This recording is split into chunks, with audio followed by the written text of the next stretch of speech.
Hello, I'm Monica Garcia. On the morning of March 6, 1968, thousands of students in East Los Angeles walked out of school demanding a better education and helped spark the Chicano movement of the 1960s. Sal Castro, a teacher at Lincoln High School, stood with students and ignited a nationwide movement to improve the lives of Latinos and Chicanos during this time. Today, we celebrate the life of Sal Castro, who passed away this April. Now they called you a troublemaker, a rabble-rouser, and everything else. Are you that? No, I don't think so. I'm a reformer in education. What does that mean? There are many changes that have to be made because at this point education is not relevant to kids in general and Mexicans in particular. I walked in this morning and they told me I could not teach. The bell rang for the kids to go to school, into the classroom. Out they went, with their heads held high, with dignity. It was beautiful to be a Chicano that day.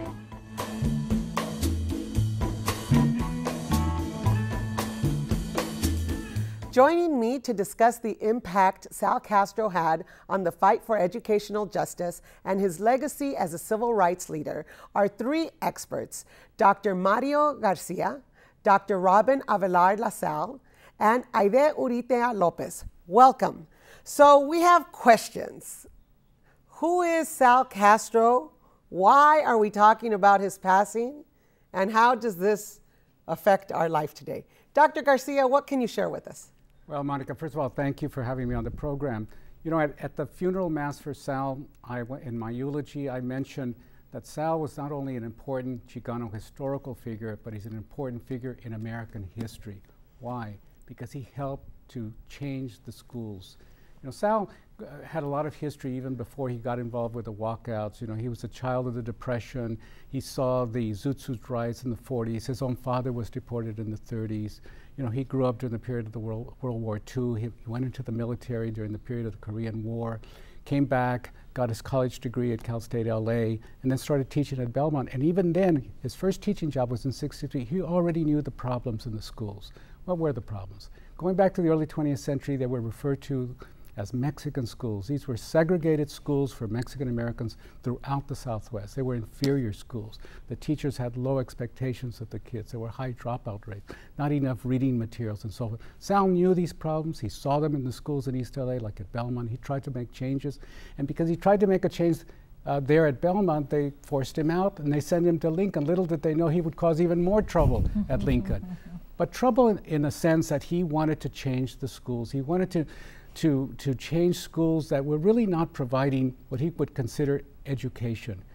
Sal differentiated between education and schooling. Schooling, he said, was just teaching the kids to accept the status quo and then to go out and be fitted into the same kinds of low-end jobs that their parents had been doing. He said education is different. It creates a critical conscience among the students, so they realize what the real problems.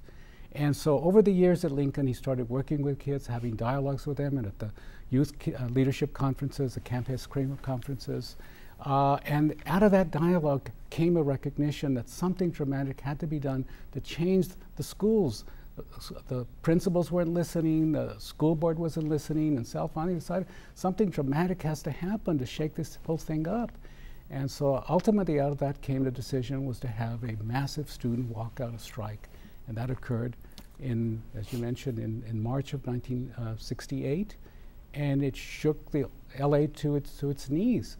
And out of that came ultimately certain changes, slow but changes. More kids, you know, eventually went on to college and so forth. More Mexican-American teachers, administrators. Sal was an important change maker. He really is one of the great figures in American educational history, in part because what he did was to reformulate the perception of civil rights. Civil rights wasn't just ending in segregation, for example, in terms of the schools, but to guaranteeing a quality education for all American kids. That was an important addition to the civil rights agenda, and it came out of Sal and out of the walkouts. So you said a lot of important things there.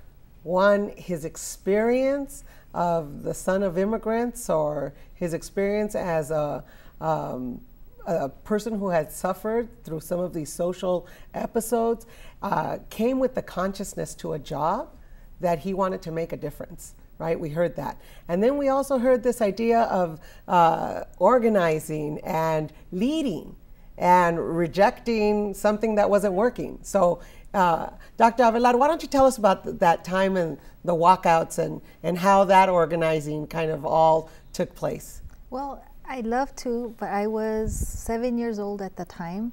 I'll tell you, if you fast forward 10 years from the walkouts, it was 1978, and you asked who Mr. Castro was. He's my history teacher. He's my history teacher, and will forever be my history teacher.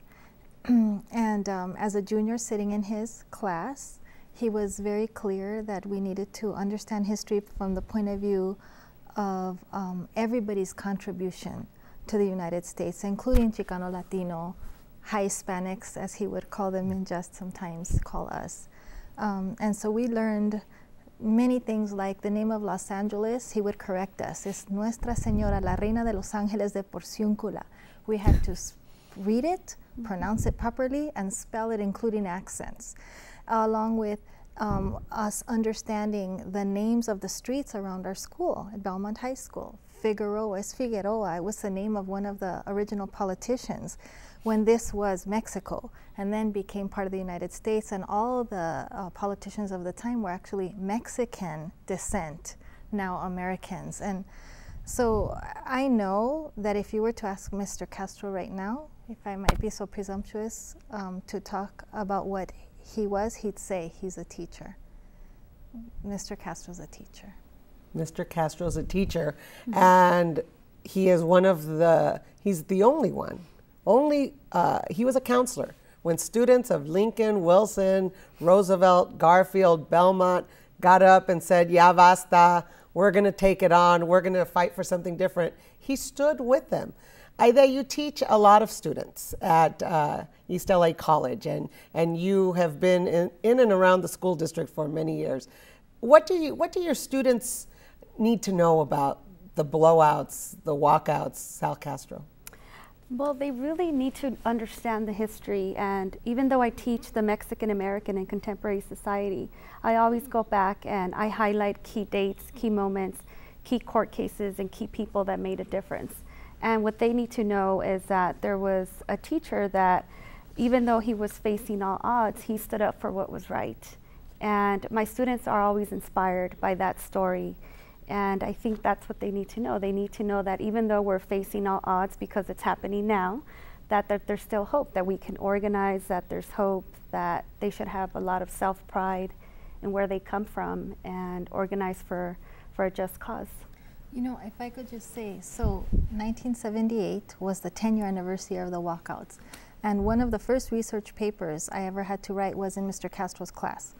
And he gave us the opportunity to pick a topic to research. And when we sat down, he and I, for our one-on-one conference, he told me that the topic that I had chosen, you have to know Mr. Castro to understand that, was the blowouts. And he handed me Rudy Acuña's book, Occupied America, and he said, learn your history and study the walkouts. So I read, and I read about my teacher in the book, and I read about these students, and I saw the list of demands. And many of them, facilities were not appropriate, and we had no restrooms with doors on them still in 1978 in the third floor annex building, which is where Mr. Castro's class was. And we didn't, not everybody was college going. There were definitely tracks and so forth. So as I read the list, I thought, oh my goodness, this could be happening now. Mm-hmm. So we actually organized. Now, I won't say Mr. Castro I will say he inspired us by raising our consciousness. He didn't instigate anything. So I don't know how it was in 1968. But I do know that information is power.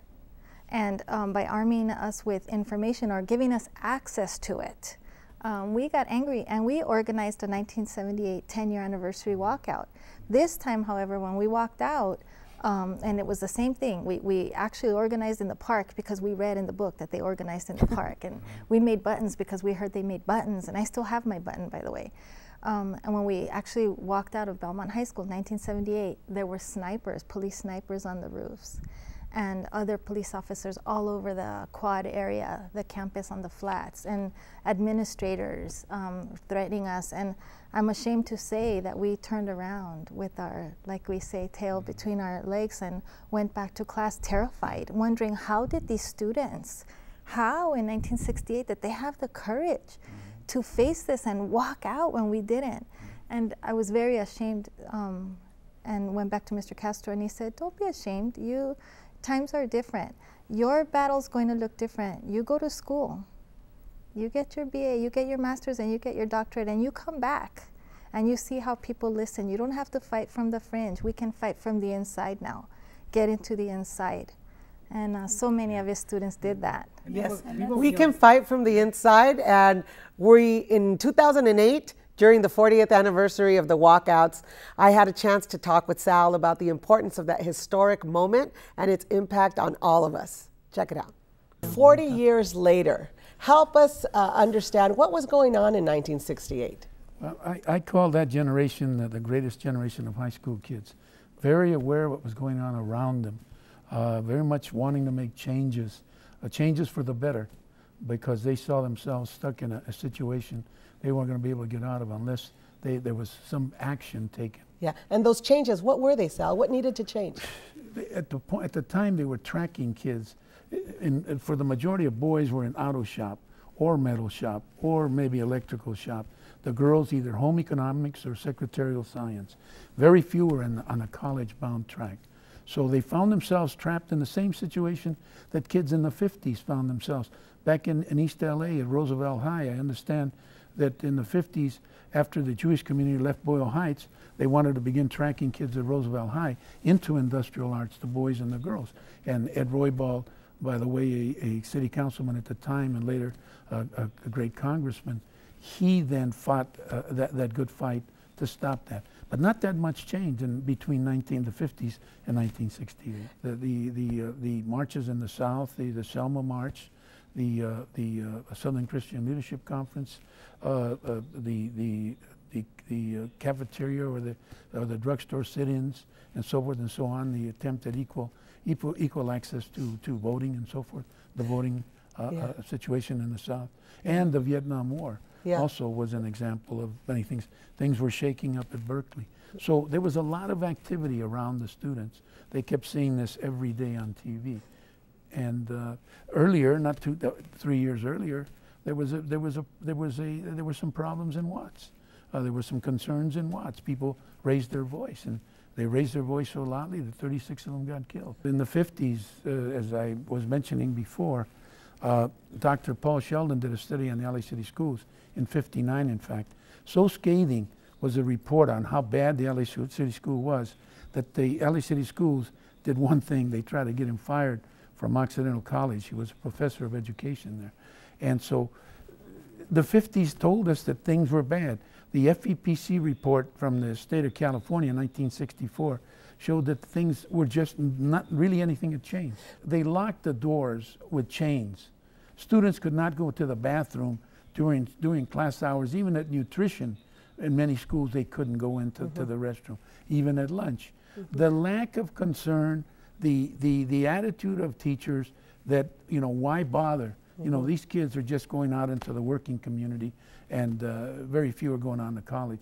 So let's put them in industrial arts. That's the best they can do. Very low expectations by the teachers and the administration. There was a junior high principal at Belvedere Junior High to give you the feeling of the attitude of administrators and teachers towards the community.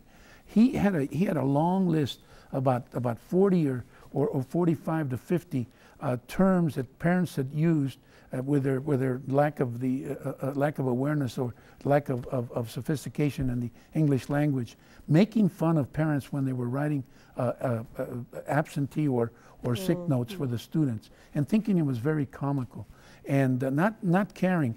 Books such as this book here, America, that didn't mention any of the accomplishments of Americans with Spanish surnames. Because, you know, Americans with Spanish surnames have been around since even before this became the United States. In fact, Americans with Spanish surnames have fought every war that the United States has been involved including the Revolutionary War. Right. So we heard Sal say leadership comes from an educated populace. And Dr. Garcia, I know as a Chicano Studies major at Berkeley, there's something very powerful of knowing your history and feeling a sense of pride in your identity.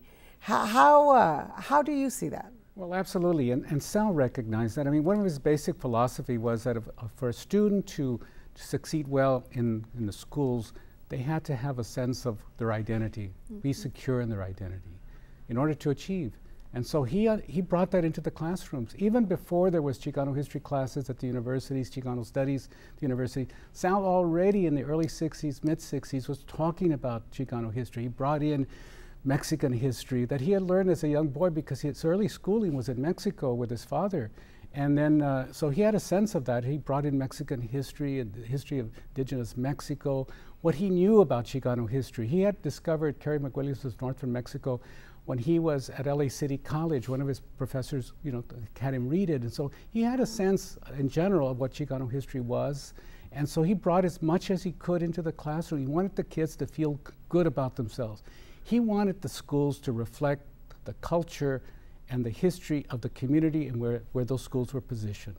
And he felt that, the kids would come into these schools on the east side, and there was nothing in these schools that reflected who they were. And he said, that's not right. It made the kids feel strangers, literally aliens in their own classes, in their own schools. He said, let's bring in Mexican Chicano culture. Let's celebrate the 16th of September, the Cinco de Mayo. He struggled to try to get that in. Now, he couldn't reach all the students, but as much as he could in his classes. But that was one of his basic philosophy. For a kid to succeed, you've got to have a sense of security, of identity. So what he did was he held these twice or three times a year leadership conferences for students. And he would take the students, even starting before the walkouts, I understand, as early as 1963, to Camp Hess Kramer, which is a beautiful retreat site in Malibu.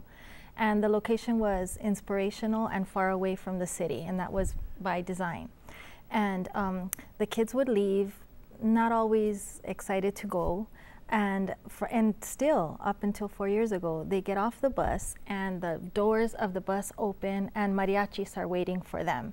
And from the minute you get off the bus, you just become filled with pride of your Mexican heritage, your Latino heritage, your California heritage, your LA-ness, your Echo Park-ness, your whatever community identity that you have. And then it's a complete leadership conference training on college-going thinking. Just his mantra for the last 45 years has been, no sean mensos, go to college and graduate. Loosely translated, don't be dumb, go to school. And he means go to college and graduate. And the results of that conference, just over a weekend, these 150 students twice a year or 3 times a year, coming out empowered. I've heard him say many times, we cannot necessarily wait for the adults to get it. Maybe we go directly to the kids.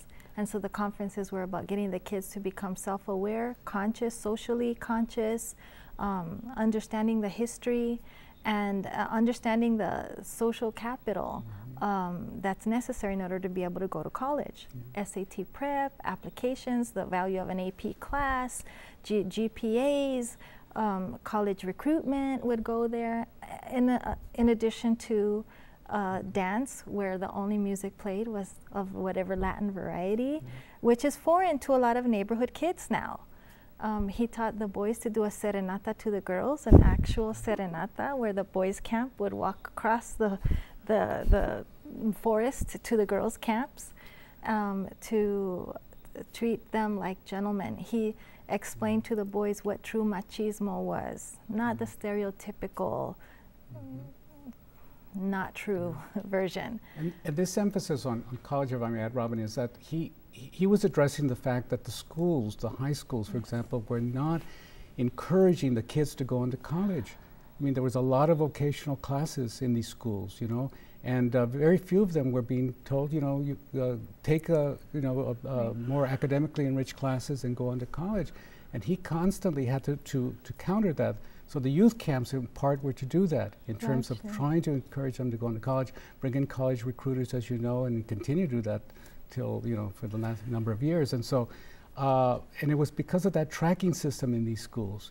You know, too many of the Chicano kids were being tracked into vocational education. Why? Because, you know, as a historian, I tell my students, if there's anything that has been prized about the Mexican-American experience, and maybe broader the Latino experience, is that historically that community has represented cheap labor in this country.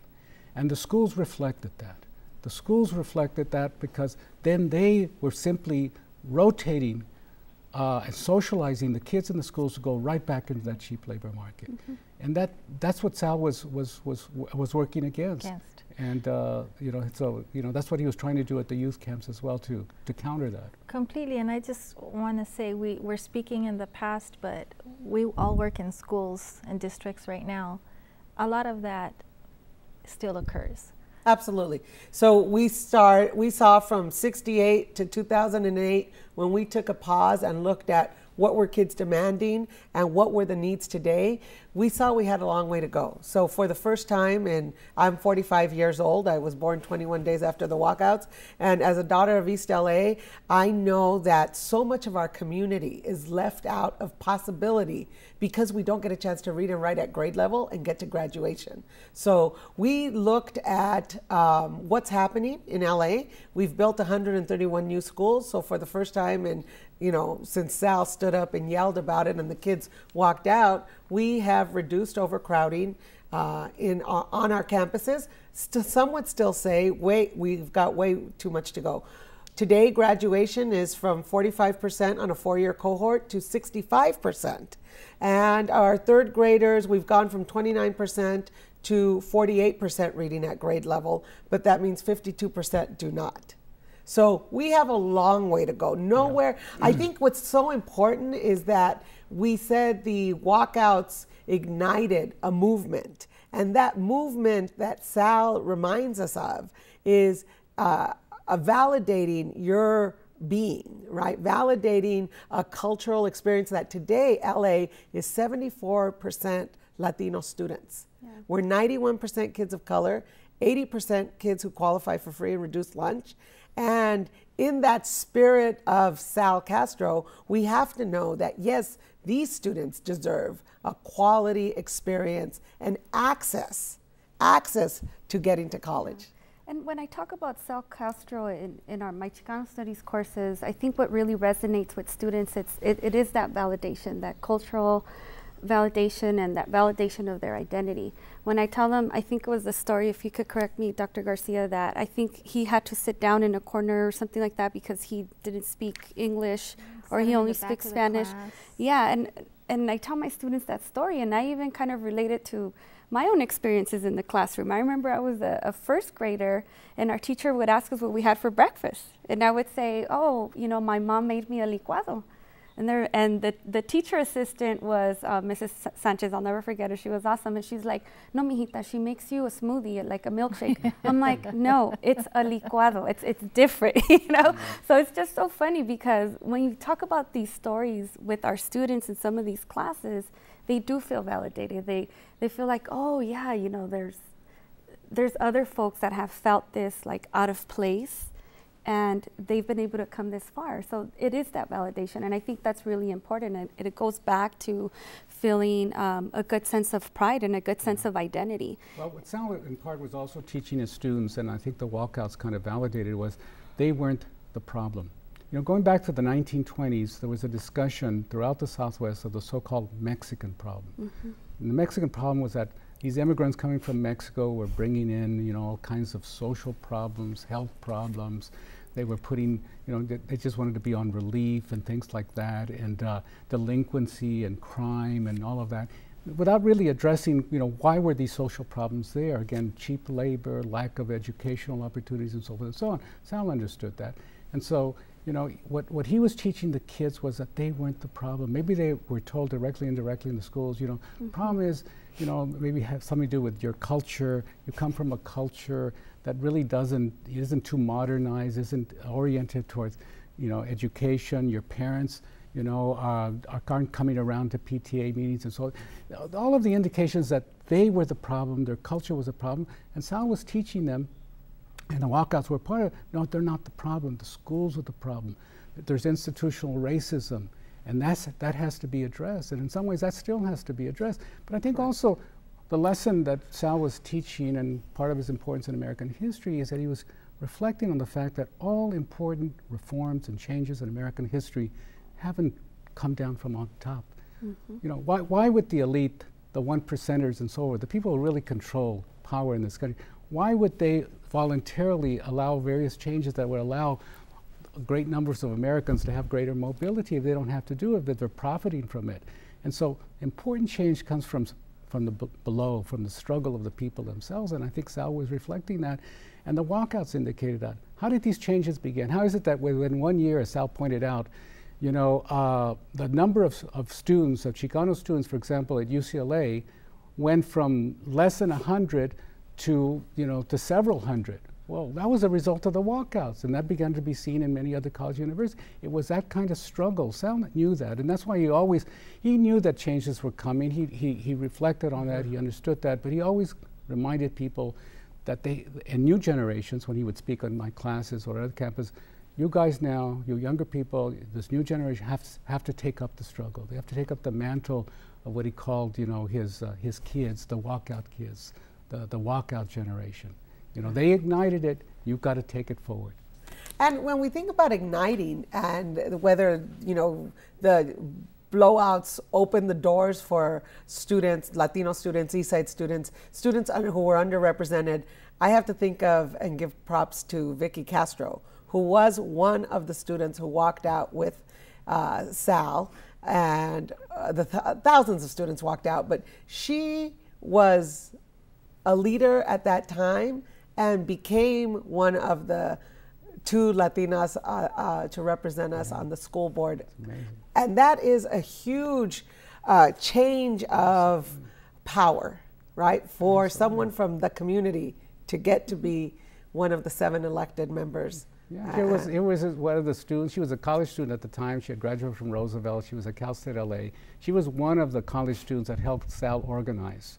And one of the things Sal also pointed out, that the college kids have not been given their true recognition. The students from UCLA, from Cal State LA, for example, who helped organize the high school students, and they did a tremendous amount of work. But it is an interesting result of the walkouts that some years later, Vicky Castro goes on to become the first Chicano on the school board since the 19th century. So, Sal, in the book that I did with Sal, called Blowout, he tells a funny story. He went to meet with the college kids at UCLA to get them to get involved in helping to organize the walkouts.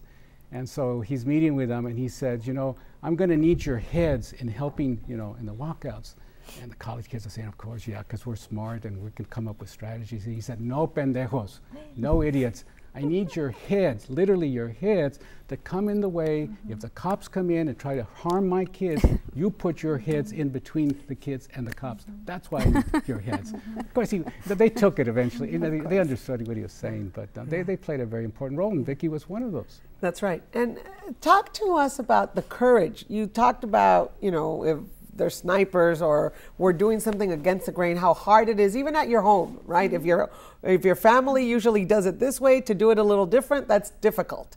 And in your classroom, if your teacher and most of the students do it this way and you have to do it, you want to call it a licuado, that's difficult. So let's think about 1968 and this distress in the country and the civil rights movement and the courage of this teacher to say, I know something about system change. I know something about justice. I know something about standing with kids.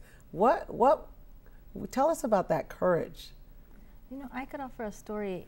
I don't know what it was like then except from the books and the movies and the videos, and I'm blessed to have had exposure to that. So when you say Mr. Castro, I know who it is. I know Cesar Chavez and the rural struggle, and I know Mr. Castro and the urban educational struggle. I'm blessed to know that, and I hope everybody knows that just like Dr. Martin Luther King Jr. Held such high regard in that community, and for all of us, Mr. Castro has the same place. He was courageous. That I don't know. I'm getting lost in imagining what it's like back then to be a teacher, the only one thinking these thoughts.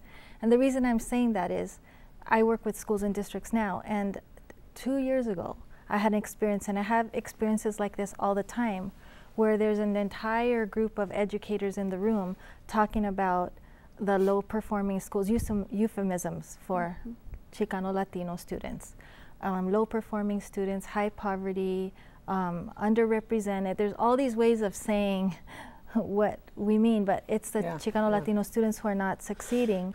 And the prevailing thinking is that the culture doesn't value education, that these students don't have the same work ethic, that these phrases that are just not true.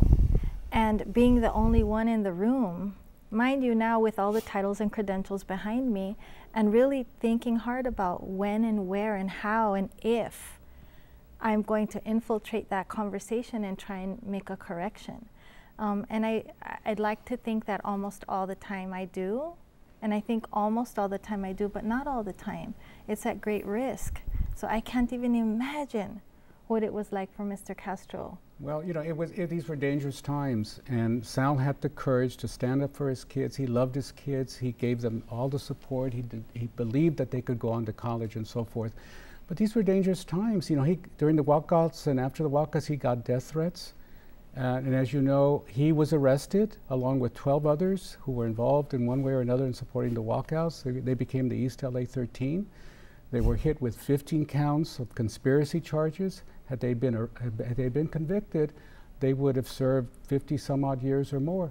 Sal often kidded. He said, you know, had I been sentenced to all these years, I would have become the Chicano Bertman of Alcatraz. I have to remind my students about that film with Burt Lancaster, otherwise, because that kind of places him, you know, in an earlier period. But these were, you know, he had to have a lot of courage, and the kids had courage, you know, because they walked out and. You know, there was a fear that the police would come in. The police did come in at Roosevelt, for example, at Garfield. They beat up kids. They arrested kids. There were snipers at Garfield High School at the top of the schools and so forth. And so, and Sal, you know, he would often remind people, and later on in the book, for example, that 3 years earlier, what had happened in LA, and that was Watts. 36 people killed in Watts. These kids, his kids, knew about Watts. They lived through that. They knew that something like that might happen. Sal was fearful of that. And so he was always very protective.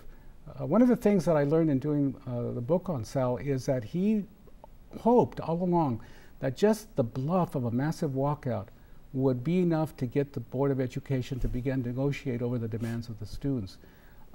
Well, you know, Wilson walked out early on in the first week of March. That was a bit more spontaneous, and as a result of that, all of the schools had to walk out as well. But you know, Sal was courageous. He put his job on the line. Sure. You know, how many teachers would put their job on the line? You know, and in the fall, when school started in '68, they wouldn't let him go back to teach at Lincoln High School because they said he was an indicted felon. And it had his supporters, the community, the college students, had to force a sit-in at the Board of Education for almost an entire week, ultimately to force the Board of Education to reinstate Sal.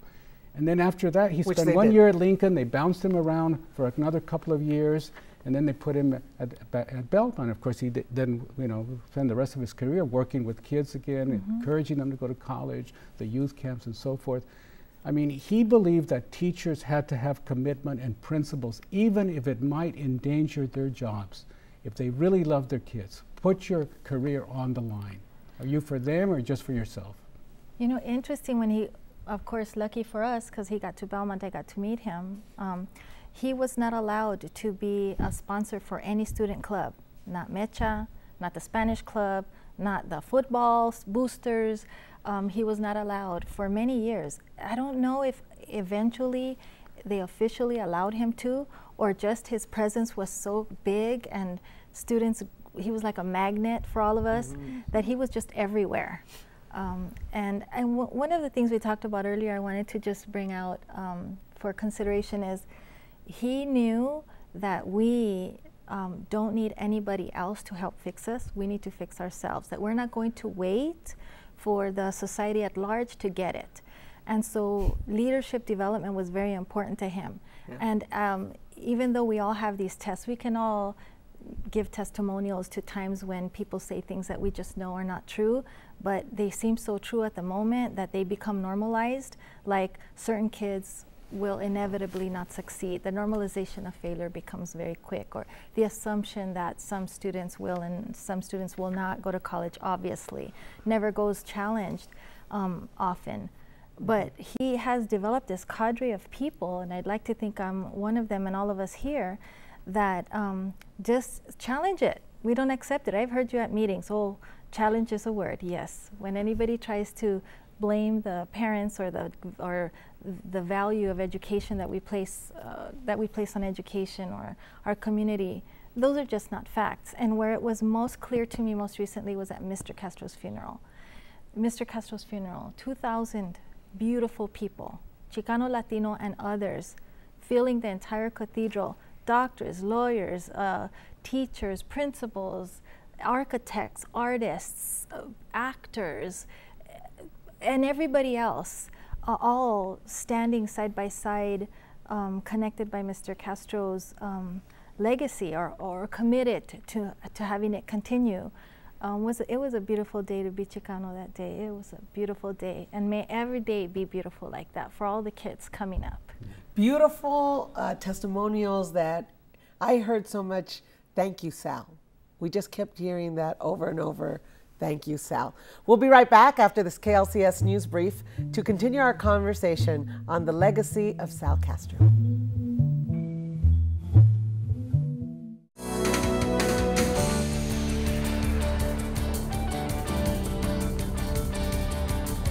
I join you in celebrating a life that made an impact on so many. I join you in celebrating a human being, a man who believed deeply that we could do more for students and families. His talk moved from the struggles of Chicanos to the struggles of all of us.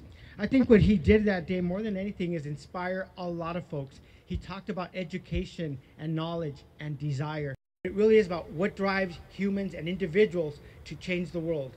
Today is about honoring a man who stood up, did the right thing, and changed the world.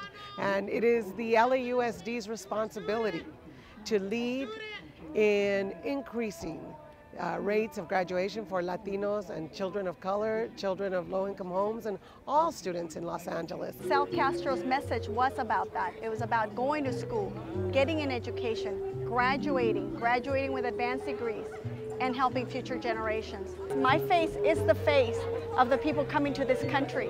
This is why we're coming. We want to better ourselves. We want to get an education. And then we don't want to stop there. We want to make sure that we're supporting all generations, all youth in this country to make this country better. It's the same message that Sal had shared with us from the beginning of when he first became a teacher. And that was that he wanted America to live up to its promise of equal education for all. And I think it's a message that still resonates today, especially as we talk about immigration reform, as we talk about the DREAM Act, and as we talk about people that are seeking to better their lives through education. He was just amazing at helping us all feel connected to education and making it relevant for us. And then always, like the signs everywhere say, not to be ridiculous, no sean mensos, but to go to college and graduate. And most of us that he talked to listened. He always saw more in us than we saw in ourselves. He gave us hope, he gave us a dream, he gave us a vision for the future. And we thank him for that.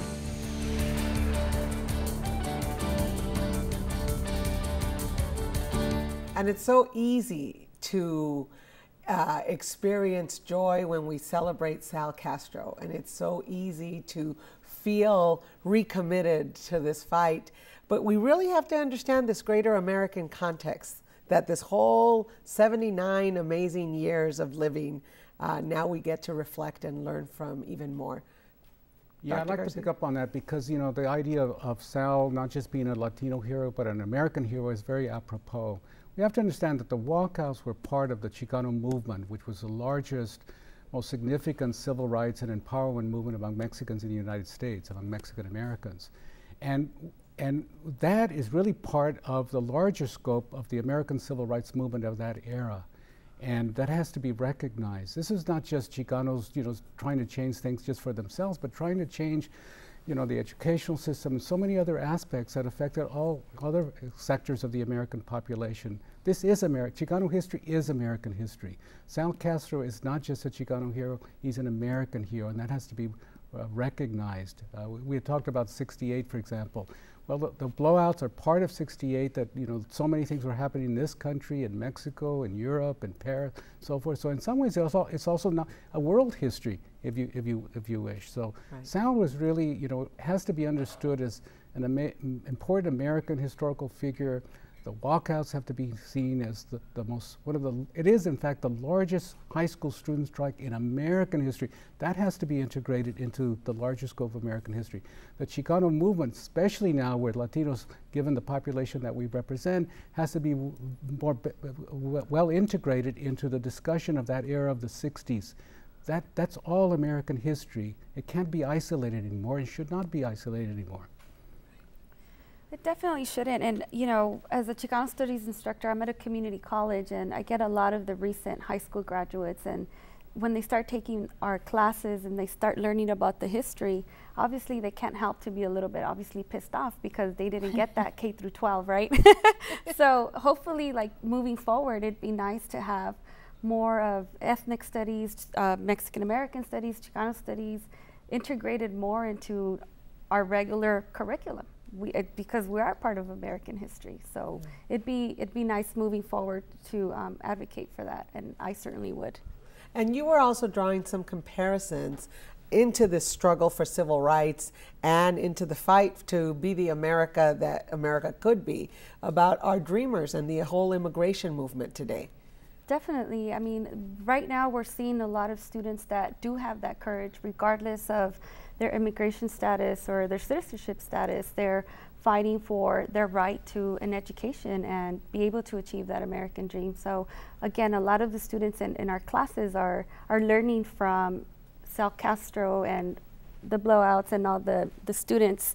And it's really nice to be commemorating him, because I feel that, you know, again, in our classes, we should be highlighting that. We should be highlighting, you know, the institutional barriers that, you know, we were confronting back then, but then also looking at our own power and our own agency to change those things. So it's really, really key. You know, one of in some ways, one of the drawbacks, I suppose, in terms of talking, as we are talking so much about the immigrants and so forth and so on today, and that's important, of course, because we have a lot of immigrants and they have needs, and we should have, you know, broad immigration reform.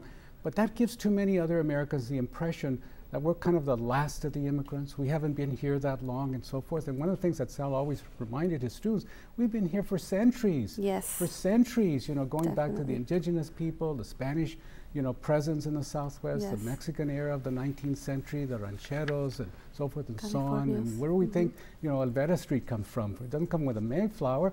You know, people were already here of Spanish-Mexican descent. And Sal always reminded people that, you know, Chicanos, Mexican Americans, have had a long history within the United States, and he would often talk about participation in America's wars. Definitely. He would say, do you know that Chicanos or Mexican Americans were in the American Revolution? What? American Revolution?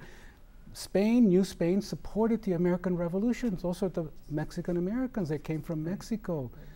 They were in the Civil War. Sal did his research early on. He found out all these Mexican Americans from New Mexico, California, they were on the Civil War, sometimes fighting on both sides. In the Spanish-American War, he would say, who do you think was Teddy Roosevelt's Rough Riders? They were Mexican Americans from New Mexico. World War I, lots of Mexican Americans. And then, of course, World War II, that Sal knew very well. He had two cousins who were in World War II, one who was killed. And, you know, it's estimated that maybe as many as 500,000 Latinos, mostly Mexican Americans and Puerto Ricans, were in World War II, a well-kept secret, so well-kept that Sal was very incensed when Tom Brokaw in the 1990s wrote his best-selling book called The Greatest Generation. Well, as Sal would say, guess what? He left out Mexican Americans. How is that possible?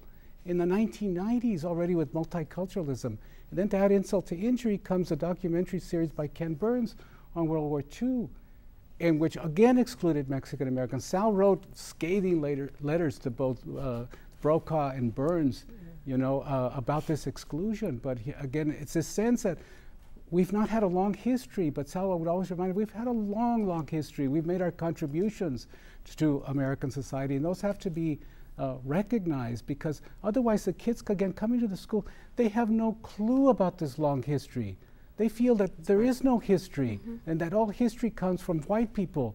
They're the ones that have made history. The Mexicans haven't made history, and Sal had to try to countermand that. You know, sometimes I think that the reason why some people resist hearing or understanding about all of this is because it's a little bit abstract. The words like struggle and justice and fight and all of that. Mr. Castro, if he were sitting here, and I believe he is, he'd say it's about going to college. Let's make it clear. It's about access and opportunity to university, going to college. And today, his message of 40 years ago, 45 years ago is exactly on point.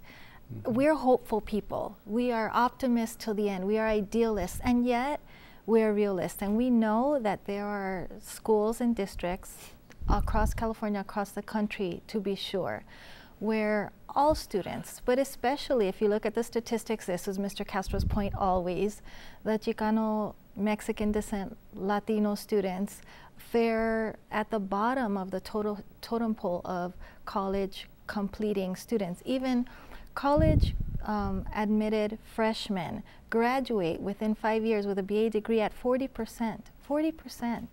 That's terrible. Even if you get in, the odds are against you.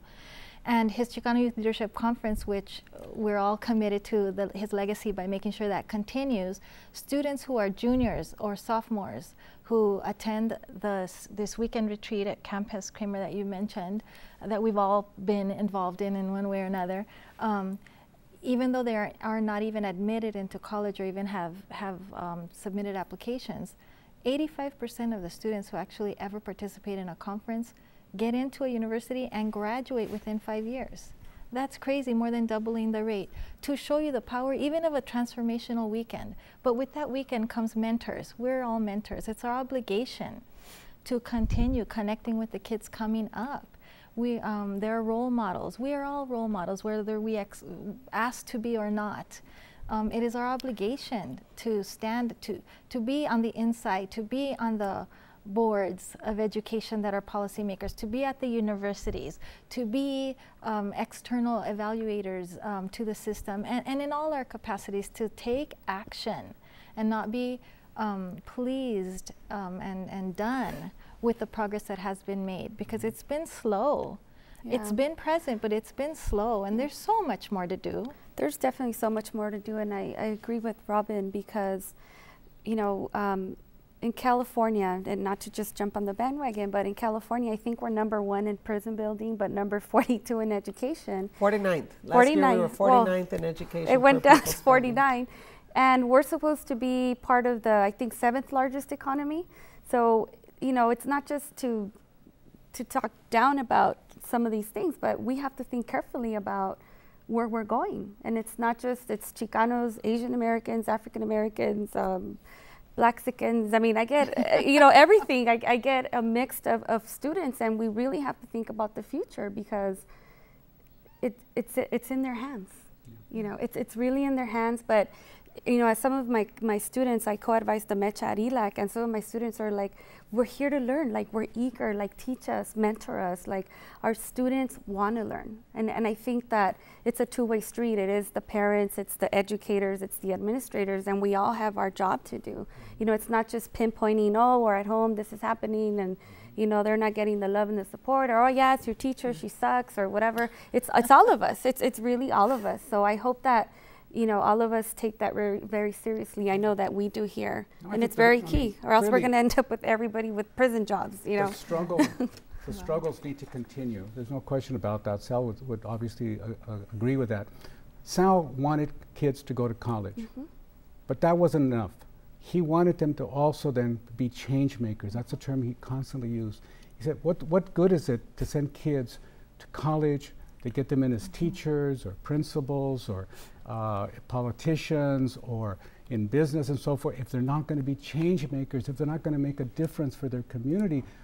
Sal didn't want just, you know, an augmentation of college-educated Mexican Americans, Chicanos, but he wanted people who would then continue the struggle, make changes in your community. That's what he was struggling for, and that's obviously what we need to promote. Absolutely, absolutely. And I think the consciousness that we do have a long way to go.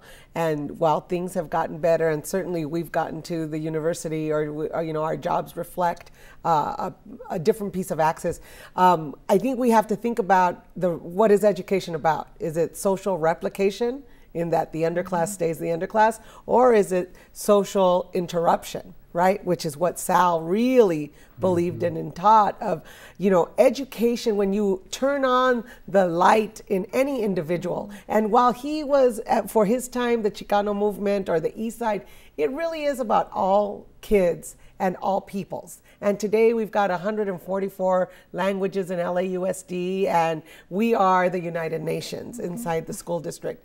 And every student deserves that quality commitment from this district. And that's a system change, right? The belief in all students, not in the marginalization or not in leaving some out. But I think that's the affirmation of the 2,000 people in the church honoring a teacher, is the impact he made to help them see what they couldn't see, to open doors, you know, that hadn't been opened. And certainly while we all benefit from those folks who stood up and were courageous, it is our job, right, to not just have the conference continue, because I know that will happen, and we will continue to build leaders and thought changers. But I think this other issue of how do we change the school system so that students get best first instruction, so that it is cultural relevance, so that we are all part of the American solution. And it is not scarcity and fear and hate, but it is absolutely the hope and love and self-determination, right? And if something, you know, could come out of Mr. Castro's passing beyond all of this attention to the cause, which he so tirelessly worked for all his life, if we could all just stand a little taller and challenge the assumptions that are still there, the stereotypes that are still there whenever they present themselves. Snipers don't always look like police on the roof with guns. They look like principals, they look like administrators, they look like teachers, they look like community members, they have business people faces, they look so different, but they're still there threatening to limit the opportunities. And if we could just always, I know I have Mr. Castro in my brain all the time, questioning whether what's being said or shared is accurate. Because after a while, you say it enough times, it sounds normal. But it's not. I think part of the legacy of Sal Castro, too, is hopefully that we'll be able to get a lot of young people, more young people, to consider teaching as a profession. We need our community to you know, have more teachers out of our community. Again, teachers who can have a critical consciousness to be what, in my introduction, I refer to Sal as a subversive teacher.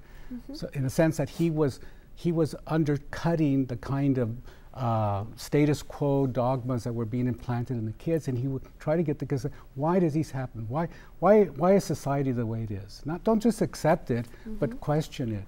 And so I think hopefully part of his legacy is that we'll be able to encourage more of our kids to think about going to the teaching profession, and like Sal, making a difference. Robin alluded to earlier the fact that, for example, one of the last questions I asked him in doing the book on Sal was, how do you want to be remembered? What do you think is your legacy?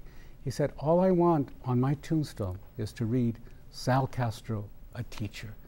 And that said it all. That said it all. And we need to get many of our kids to also hopefully want to become like Sal, a teacher. Yes, we do. We also need to remember that he said, don't be mental, go to college and graduate. And yes, it is a beautiful day to be Chicano. And I think Sal Castro for Los Angeles and for the United States of America will always be an adult who stood with students. And we have to remember that in the power structure, regardless of the race and ethnicity and class, students aren't the ones with the power generally.